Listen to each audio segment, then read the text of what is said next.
What's up, everybody? Welcome back to another episode of 2 and 9 Hockey. I'm Donnie Walsh, and I am here at the home of the Pride, the Cube in Hammond, Indiana, and I have my son's favorite player, Brody McIntyre. Brody, thank you for taking a couple minutes with us before practice. Hey, thank you for having me. So, real quick, I got to give the breakdown of how you became my son's favorite player, which is a microcosm of how Purdue Northwest does work. We came to interview Coach Natalie Hornbuckle the other day, and while we were waiting, Brody took a few minutes to shoot with my son on the synthetic ice. And your kindness and spending just a few minutes with him, he's now your biggest fan. So I think I can't thank you enough for that. That's how my son got into hockey, is these guys here at Purdue opened up their arms and showed him all the great things about hockey. And that's why he loves it so much. So it's just another generation of Purdue doing what they do best, which is taking a lot of pride, no pun intended, in what they do. So thank you for that. Hey, no worries. Honestly, I teach kids back home. It comes naturally to me. When you asked if you could come on, I had no problem with it. I love teaching. I love spending time with kids, showing them a few tips here and there. I learned a lot when I was younger, whether it was my dad, older kids, and I enjoy giving back. So, you know what? We've noticed that a lot. And before we get into your background, we noticed that there's a lot of that feeling when it comes to hockey players, especially not even at just the collegiate level, but even at the pro level. You see a lot of people doing really wonderful things. Why do you think that is? Why do you think that the players that are out here playing still, even at higher levels, are so giving with their time and so considerate of their fans? I think when it comes down to it, it's just love of the game. You grew up, you learned from people who you looked up to and you wanted to be like growing up. And when you get further on and you get to those levels, college, pro, you have a sense of wanting to do that as well and give back to the community that gave so much to you. Yeah, it's not only that you see it all the time; it's infectious. You see, one person does it, then the whole team does it, and it's great. And I think what we've talked about is it's absolutely a building block for Purdue Northwest. So this is your first year at PNW. Yeah. So give us a little background where you came from and where you've been. I started growing up. I'm from Canada, so I grew up playing back home in Canada through minor hockey. I played junior for the Hamilton Kilty Bees until I was 20. Loved it there. Some of my favorite years of hockey. After that, I went to Maryville University in St. Louis. I spent 2 years there where didn't play as much as I wanted to, but I learned a ton of really valuable lessons just as a person. Time management, being a student athlete's not always the easiest task, but I learned a lot of things off the ice, which have really benefited me coming into here. And even on the ice, you learn a lot of lessons when you're practicing every day. You're watching guys who are older, maybe a little bit stronger than you. And then I kind of just brought those lessons into here, and I've had a really good start to the year. And Carl gives me a lot of chances, which I'm really happy about. That's great. And so real quickly, you talked about time management. So for those people who don't know, give me an idea on a day-to-day basis what your schedule looks like. And for those who don't know, currently it's Wednesday morning. It's where they're about to have a 9:30 practice, yeah. 9:30 to 10:30. And then what? What's your day-to-day like? Sometimes I have 8 a.m. class, so I'll come right from school to here. We'll practice. I'll usually go home, either eat, quick nap if I'm tired, but then I'm going back to school for 2 o'clock, 3:30. Sometimes I even have a late 6:30 class. So my day's pretty packed. I try and fill in some time with study hall hours. We have to do that 3 hours a week. Homework. Always trying to get a little nap in to keep my energy up, but the day's pretty busy when it comes to hockey, school, and our workouts. Okay. So something that I've always pointed out and something that we've been a big part of is our Fund College hockey program for some of the smaller clubs and things like that. As far as the Purdue Northwest campus goes, what do you feel like is the access to the hockey program? Do you think that the school knows about it? Do you think that they are getting enough information about it? Do you think that, because when we're here, there's fans in the stands. So do you think that this is higher or lower? Because you compare it to Maryville last year, what would you think compare it to other schools? Compared to Maryville, I say it's definitely higher. We're really lucky we get a lot of support here when it comes from the school. Even the chancellor comes to watch our games. So here versus Maryville, we definitely have a lot of support when it comes in that aspect. Comparing it to other schools, I'm not sure definitely in the ACHA, I'd say we're one of the more supported schools for sure. Like when we go to school, everyone kind of is talking about hockey, and we're always volunteering, and we hold a pretty high standard, and they hold us to a very high standard just because we are always doing the volunteering and like helping out the community. So we do get lots of support. You do a lot of wonderful things with the community. Coming up here, I believe it's tonight. You'll do the Meet the Pride at Play It Again Sports.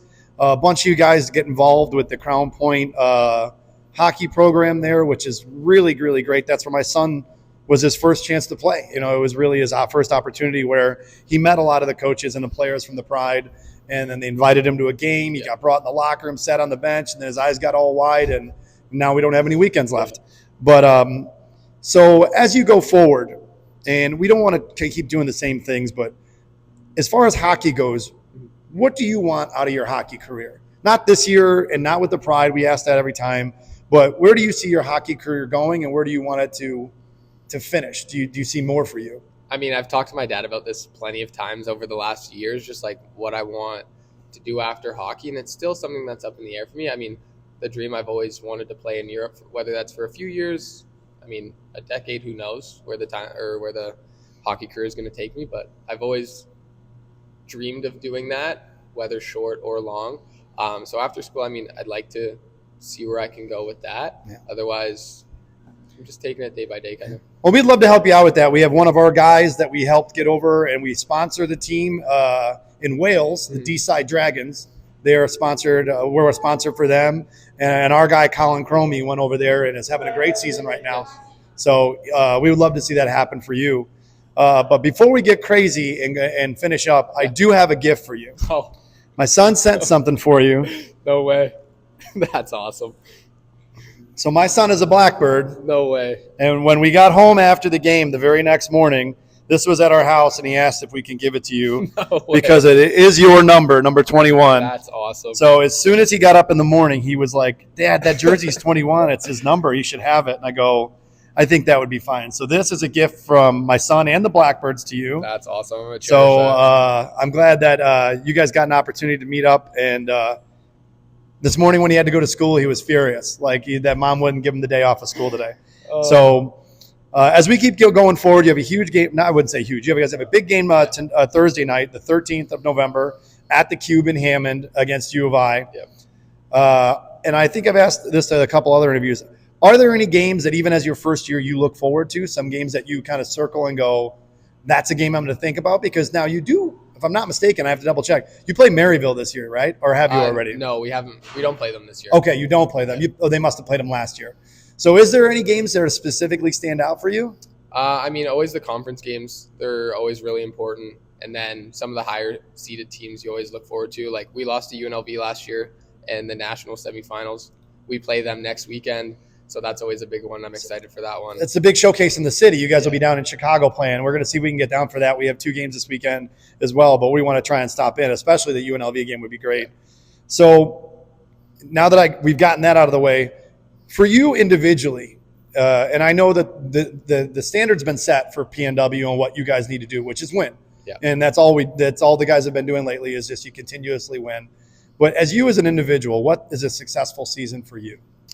Honestly, I go out and do what I can for the team, whether it's block shots. I mean, I try and score, assist, like as much as I can. But for me, as long as I'm doing whatever I can to help the team succeed, that's all that matters for me. I mean, that's kind of you don't really get a lot of answers any different than that because this is just not the game for that. No. It's not, and it's also not the branch of hockey with this team on how they play. Yeah. So, as we continue on forward, I always like to finish up with, what is your absolutely thing that you cannot stand in hockey, your hockey ick? Some guys it's the Euro tuck. Some guys it's bad tape jobs. What's something you absolutely can't stand? I'm a Euro tuck guy, so I don't like people. I'm just saying, I'm not going to lie to you, just because I would hope you're going to go subscribe 219 Hockey on Facebook, Instagram, and YouTube to watch all the videos of all of our interviews here with Lake Central and with our Blackbirds. I don't want you to get caught up and be mad at me. I can't. It weirds me out. Yeah. I can't. I don't know why it does, but it weirds me out. So I'll be the first to admit I don't like it. It's not my absolute ick. Yeah. But it's not that far. it looks weird to me. I can't wrap my head around it. That's So I don't want you to think that I won't backpedal. I got to tell No, the it's truth. okay. So what's yours? Probably the flamingo. When you're going out blocking a shot and you. Oh, the one-legged. Yeah. Okay, the one-legged block is always a Gotta be. problem. So now what I get to do is my very last question for you, and it won't be today. So they'll be able to get a little bit of a warning more than Okay. you probably did. Who's the next player we should interview off of your team? Next player you should interview. Give me a name that Dylan would be Deco. Dylan Deco. He has a great personality. All right, so then that will be probably our interview next week. So you guys have to stay tuned to 219 Hockey to interview with Dylan Deco. That'll be our next one next week. But I can't thank you enough, not only for today, but like I said, you took some personal time. It's not much, Mhm. you didn't, it's just that little extra personal touch you put on it. And for a 7-year-old, it's made him a fan of yours for life. Yeah. And I think that a lot of the guys here at Purdue understand that. And it's one of the main reasons that we want to be involved and try and grow your guys' programs as much as we can. Yeah. So thank you for that. I appreciate you. If you have not yet, check out the 219 Hockey page on Instagram, Facebook, and YouTube. Also, head over to Purdue Northwest in social media, Facebook and Instagram, and their website for their schedule. Come out to a game in the Cube in Hammond and check out our guy Brody. This week will be the 13th of November, Thursday. They play the U of I. Thank you. Thank you, buddy. Hey, thank you.